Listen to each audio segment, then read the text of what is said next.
Hi, welcome to the Bookish Ventures podcast. Bookish is an online magazine dedicated to writers, book promotion, and publishing. We are here today with Julia King Donovan, who has written a book, a children's book that's been published. Julia, can you share some information about yourself and your writing? Sure. I am a transplant from California.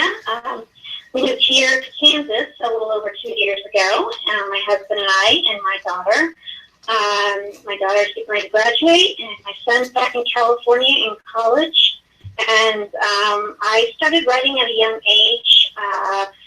Started when I was having dreams that I would write down and put them into little diaries, and then it went from there to poetry, and even at one time had a poem published when I lived in Japan because I was a military brat. Now the book Chico's Hope is my current book.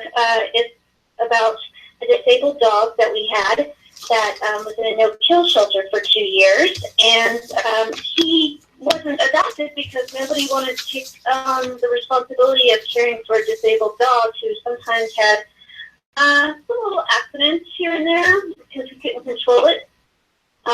Unfortunately, he passed away a little over a year ago, but the book was already written before he passed, and he was just an amazing, special Jack Russell. He was not hyper like most Jack Russells, just very laid back, and it's based on a true story and how my son and daughter wanted this dog, and my daughter saw him first, and they put money together to help buy him.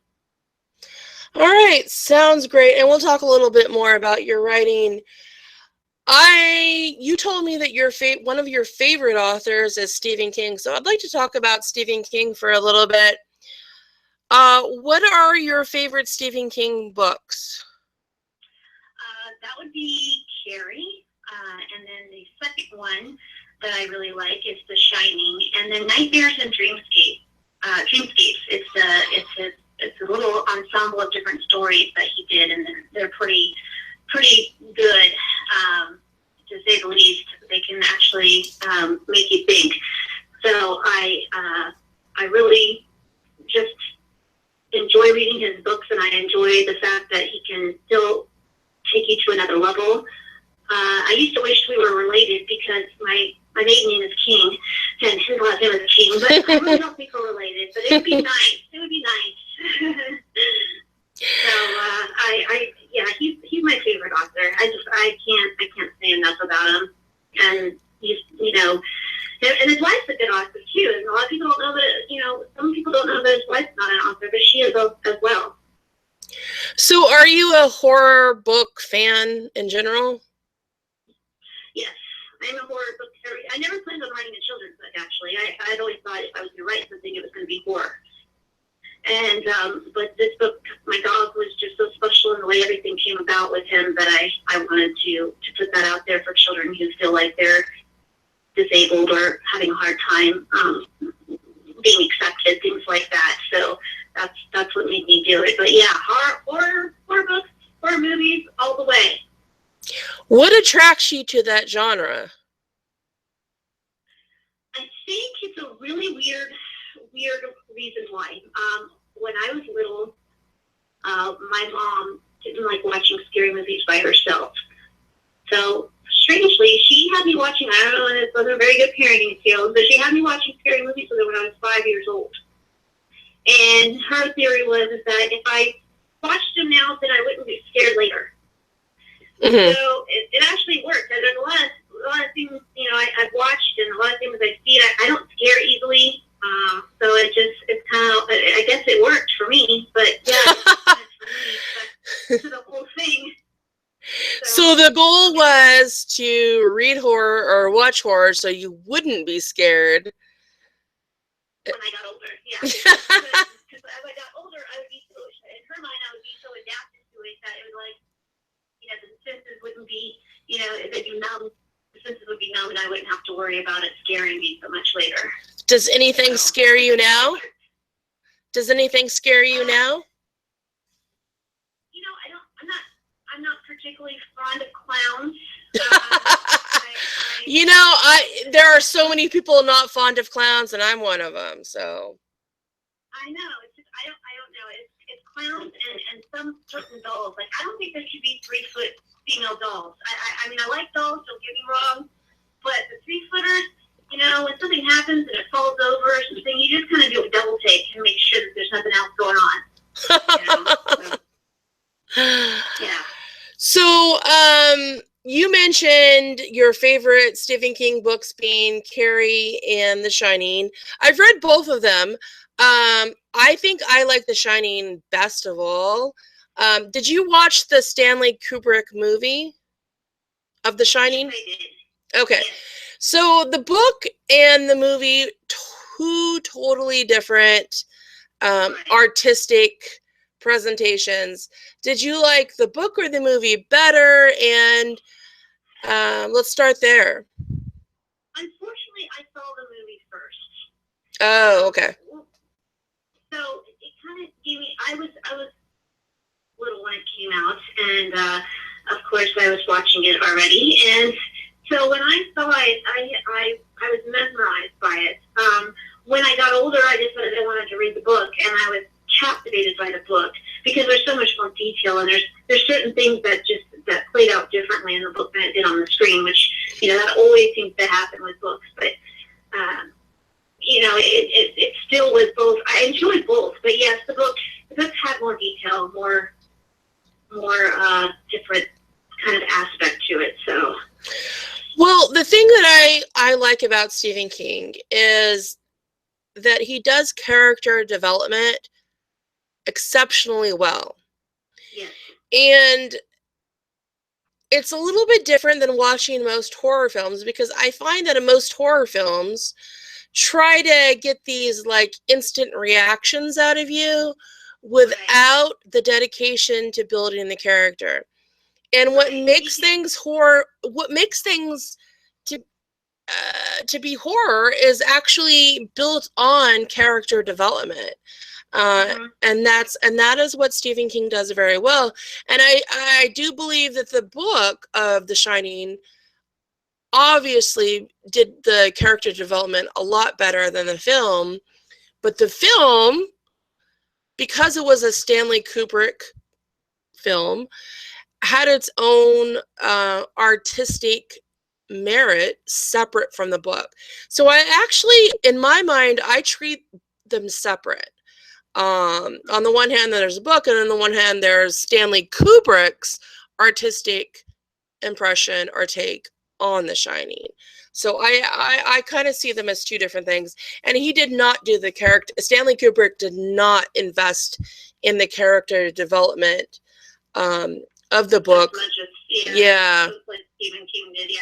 Well, with Stephen King too, you can always get a feel like in you know, his short story on Little Nightmares and Dreamscape.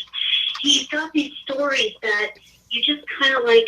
I mean, you are really in it. Like you feel like you are there, you know, with these characters, and like you're just kind of like, you know, hovering and watching what's going on like a fly on the wall. So it makes you feel like you're more there, and it also kind of creeps you out too, because you know, I remember thinking about the book just because I liked all the different stories in it. I started thinking about the book even after, and like even like a week after, I was still like, oh man, that reminds me of the book. That reminds me of the book. Mm-hmm. You know, so he tends to have it stay with you sometimes in just your everyday world. You know, it can make you like kind of think about things around you and the book that you just read from him. So. Right, and I think that's also a plus with Stephen King's, is that he takes stuff that you pretty much ordinary stuff that you see on a daily basis or that's in your home that you never think about in weird ways, to be honest with you. Yeah. And he really makes you think about it. Yeah, that's exactly. You said exactly what I meant to say. Would you say that's a quality of good writing, to take something that's average and just normal and in your life without really thinking about it, and then make it something totally different, and make you think twice about your own life? Yes, I agree. Yes, it's absolutely something that, he does quite well. And I still haven't quite learned that part of it with storytelling.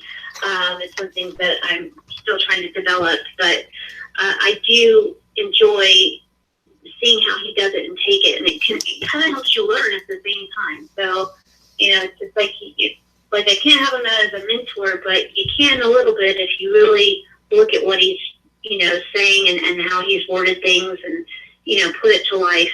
So, yeah, he's just I don't know. He's just I've been a fan of his since I was a little kid. So. Likewise.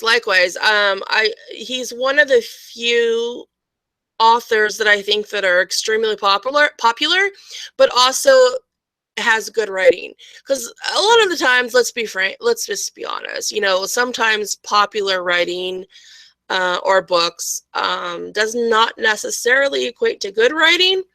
But I think Stephen King is definitely one of them. You also mentioned that you were a fan of Carrie as well, and you had sent me a quote from Carrie. Can you remember that quote? Because it was pretty good. Yeah, it's if I remember it correctly, it's about I don't want to screw this up, and I have a feeling I'm going to. True love is as rare as true sorrow. Now, it may be flipped. It may be true sorrow is as rare as true love. But yeah, I really like the quote because it does make you realize that, when you're that, deep in love and you really truly love somebody, it can be as rare as a true sorrow of something, almost like as well as like if you've lost someone. But it makes you kind of feel that, it is a rarity these days, to have true love and true sorrow and just be able to experience both those things in such a way, that it can really just affect your heart, and affect your soul. Which in Carrie, she was bullied in school. And then she had a very unstable, well, that's making it seem mild, but she had a very unstable home life. And then she was bullied at school. So she was alienated twofold. And what struck me about Carrie in the book and even in the movie was her suffering. She definitely knew true sorrow. Right. And what's interesting is that, just about everybody in America knows how Carrie ends. The prom night and the blood and then the hand sticking out of the grave at the end. But that true sorrow, that what caused her revenge at prom night, I can see how that might be as rare as finding true love. It's weird. I mean, because they're and they both prompt different reactions. That's the key point, is that the true sorrow prompts a different sort of reaction out of a human than true love. Yes. And it's like she was able to take that emotion and just go to another level. I mean, it's completely take it to where it was out of control. I think she actually felt like truly loved, as far as the guy that was taking her out. I think she felt that was going to be the beginning of something very special. And she was finally feeling something that was special. It may not have been actually true love, but it was some kind of a deep, good feeling that she finally was going to be able to experience. And then she turned around and then it was just like it got completely, turned around on her. And then it just brought up so much, of this deep sorrow that she had for her life and herself. And so then it just made her just completely spin out of control. It's experience those things so closely together, I can see where that would be, more of a rare thing. Yeah. And you stated that, well, is that prom night could have gone two radically different ways. Mm-hmm.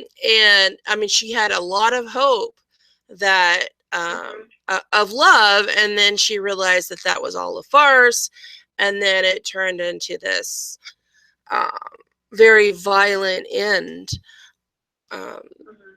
So yeah, and you're right, and Stephen King, I think the book, again, better than the movie, because the book highlighted more of the character development. Mm-hmm. Yeah. Yes. And he's, one of the other things that I like about him, I mean, like with certain movies like Misery and The Stand, and he just, again, he just has a way of making you feel like you're right there. You go away still thinking about it later. It's not like something where you go, oh, that was a good book, and then you just kind of walk away and, that was a really good book. Okay. Now, I walk away and, like, again, a few days later or a week later, 2 weeks down the road, months down the road, and I'll remember something that'll make me think of the book again. So it makes you come back to it. Yeah. And that's kind of a cool thing. Yeah, definitely. So let's transition a little bit and let's talk about your writing. So you wrote a book called Chico's Hope. You want to talk about that a little bit? Yeah. So Chico's Hope, basically what happened is my daughter, when she was younger, I guess I get ready to graduate, but when she was younger, she had been wanting to get a dog, and, she started looking online for a dog, and she came across this little dog that had a heart next to it, and she didn't know exactly what that meant. She thought she did, but she, was like, I think that means special needs dog. And I said, yes, that is. That means that they need extra care. I don't know if that's something we can handle. But she really wanted to see about him, and so we made the phone call, and we ended up going there. And my kids, they got their money from their piggy banks, and they, spent a couple hours with Chico, and we all fell in love with him, and we couldn't believe that he had never been adopted before. And he got to come home with us, and he got to experience things that he never even saw before. I mean, he never really left the shelter except for when he had his first surgery when he was a puppy. And then he really kind of just stayed at the shelter and became like the shelter dog. He was, like, I guess it kind of was able to throw his weight around, so to speak, because of his being there for so long, and got attached to some of the people there. But he would never get adopted. He'd always be the one that would, oh, look at this cute dog, and then they'd see the other dog in there with him, and oh, look at this cute dog, and read that he was disabled and then go with the other dog. So he just got passed over until we finally came along, and we just think it was meant to be, because, I mean, he experienced, things that he would have, if he had stayed there and never got adopted, he had experienced the beach.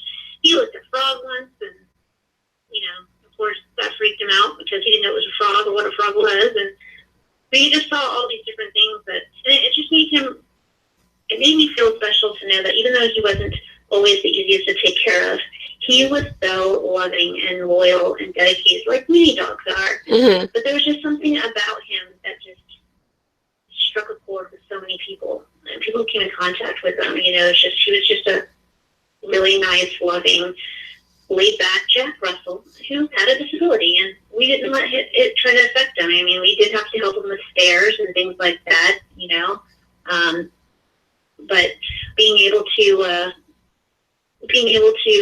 take him home and give him a much needed and loved family, he helped us get through things too. So it was not just us helping him. He's always made us think, if he could do it, we could do it.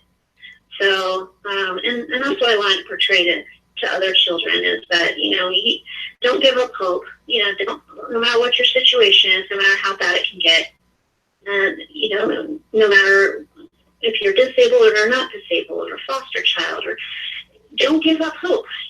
Have hope, and that's what this did. Is it teaches children about not giving up hope. So what was it like taking care of a disabled dog? Well, challenging sometimes. He he couldn't go up steps at all. So you would have to carry him up steps. So we lived in an apartment at one point, and so basically we had to carry him up and down the steps almost every. You learned to go down them a little bit easier. Mm-hmm. Going up, he couldn't even do it. And he couldn't jump. He couldn't lift his leg. But he basically would sometimes try to walk, and he would get really tired really fast. So a lot of times we ended up carrying him halfway through a walk. And his leg would give out.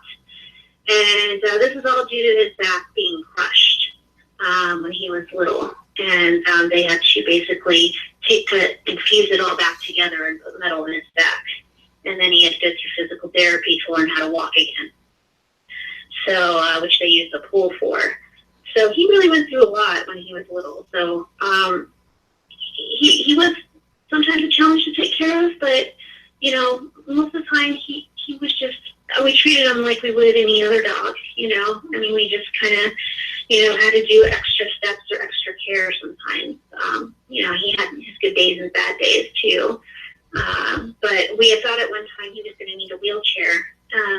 But he kept trucking along, so we were like, okay, I think he's going to be okay. Mm-hmm. So, he was really special. We bonded with him well. We lost him too soon.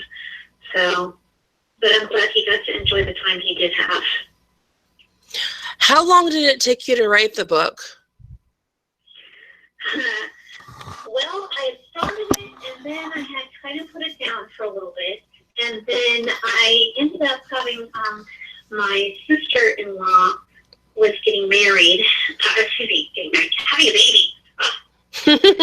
Two different things. Yeah, two totally different things. But she was going to have a baby, and I wanted to get her something special, and I knew how much she enjoyed books and books for her daughters that she's going to have. She kept saying, I want books for the baby. If you can't think of anything, just bring a book. And I started thinking about that, and I was like, well, I could finish. She goes, it's almost done. I just need to, go over it a little bit more and edit it some more, and then, I stayed up till 6 a.m. actually, finishing the book, and I finished everything the day of her baby shower.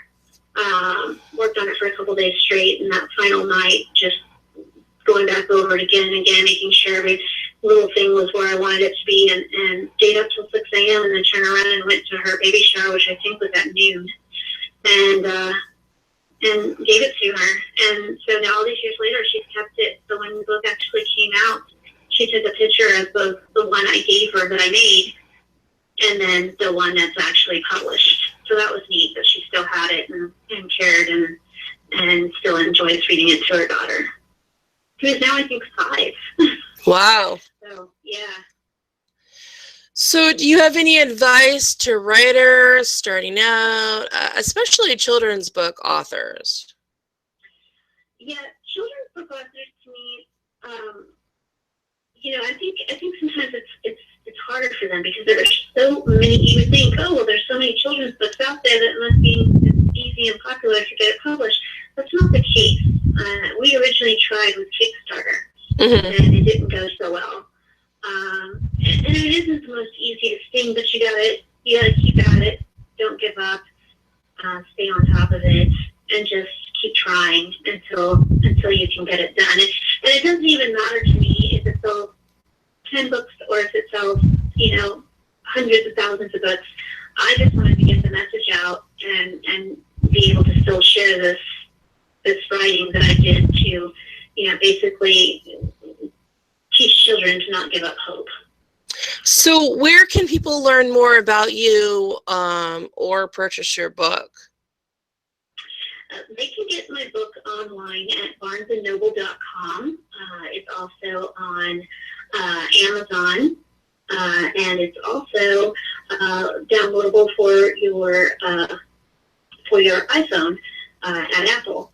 So any of those places they can go to. And as far as me, I am on you can find me on Facebook at author Julia KB, and I also have a website, and you can go there as well. My website it's actually just a blog, but it's called It's My Right, and right is spelled WRITE, a play on words, because it's your right to write whatever you want, and that's my right. So that's what I call my blog.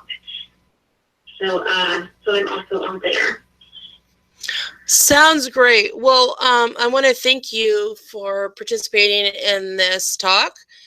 Any parting words about, you can talk about anything you want, whether it be horror books or Stephen King or your book. Any parting words of advice to any future writers out there? I think that the one thing is to write what don't try to go out of your boundary too much. It's always good to challenge yourself, but write what you know and it'll come a lot easier. That's what I did. I mean, I thought I'd always write horror. I started a horror book and I've actually been kind of stuck. I've gotten some, blockage going on, and that can happen. But with Chico's Hope, it just kind of flowed. It just kind of, and that's why, because it was something I knew and knew well. And when you know something well, you can base off of that and you can go forward and develop it. And so that's what I would say.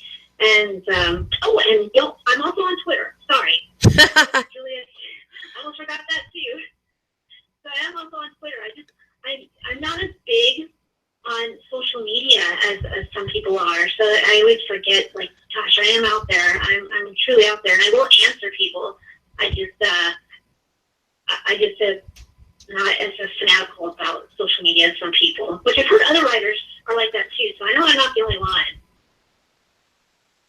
Well, social media is a lot of time, and it's not always a given that it's going to impact sales of books.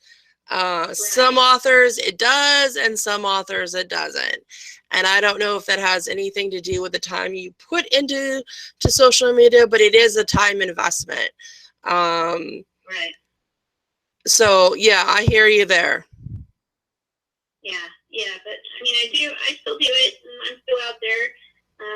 So you can find me there if you have questions or anything like that, or want to basically chit chat about your book or mine. Just shout out to me. Sounds great. Thank you so much, Julia. Thank you so much. I appreciate it. All right, bye.